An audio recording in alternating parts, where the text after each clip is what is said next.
In case you missed it, the Ascent's release was a little rocky, and co-opers got the worst of it.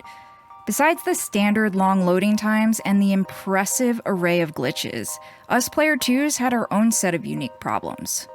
The more we played the Ascent, the more obvious it was that the game was just unfinished. So when we ran headfirst into a glitch that wouldn't let us advance the main quest, I was just like, No.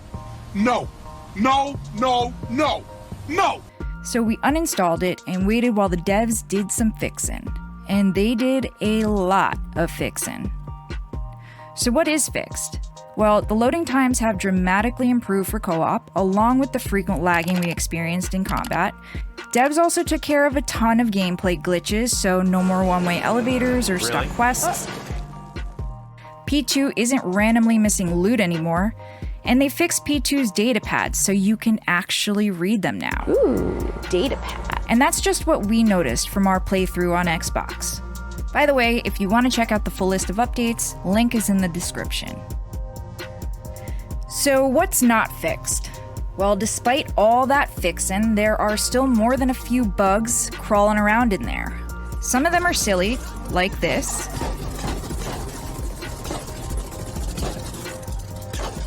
And some are frustrating, like... Why does yours sound so much like more crazy? Yeah. But then there are some that make you just want to give up, like crashes that roll back only P2's progress, undoing hours of hard work.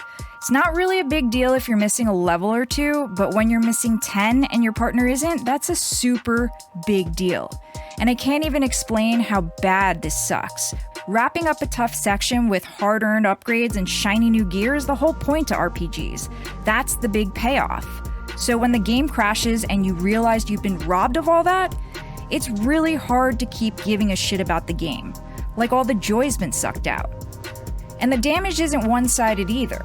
Level gaps like this make playing crappy for both parties. The enemies are either too hard for P2 or too easy for P1.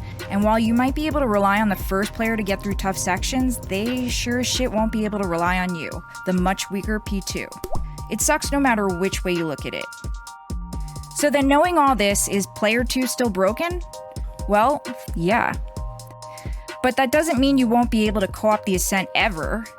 You'll just have to take some extra precautions when you do, like saving manually and saving often. And actually shutting the game off. Don't just pause the game and let it run in the background while you go to work like we did. We noticed that every time a game rolled back, it was to the last manual save, so just doing these little things will prevent a lot of heartache if you're gonna take your chances playing the Ascent. To be honest, you could get the whole experience of the Ascent if you only played the first few hours of the game. After that, everything's pretty much the same. Combat's repetitive, quests were kinda generic, and there was nothing really special to the AUGs or the grenades. There looks like there's potential for different builds, but if you do a little exploring, you can really become OP with just a mashup of skills. I'm not saying it's not like being OP isn't Cremo fun or anything, but it doesn't really keep you coming back for more. I don't know, with all the hype that it got, I guess we were just expecting something more. Something with more substance. Something more memorable. That's all I got. Thanks for watching. And don't forget to like and subscribe. And do some clicking.